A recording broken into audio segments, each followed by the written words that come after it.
তা দেউতা কিয় নুশুন ন মোৰ কথা? মই কিন্তু কান্দিম দেই, মই বাগৰি কান্দিম দেই, শুই যাম। বন্ধু কি ক'বা আজিৰ দিনত, কালি বোলে স্কুলত ল'ৰাটো লাগে যে ইফালে ডিউটিৰ কাম কিমান কোৱা? নক'বা দেই, একেই কথা, আমাৰ বোলে যাব লাগিব। কিন্তু চাওঁ দিনটো কি হয় কালিলৈকে, তাকে মই চাওঁ।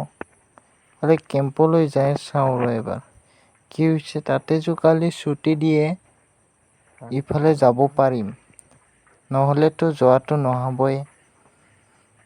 যাবতো লাগিবই, স্কুলত দিছোঁ যাতে ছাত্ৰ-ছাত্ৰীবোৰক। কি ক'বা আৰু আজিৰ দিনত দিনে ৰাতি মিটিং, মিটিং দে।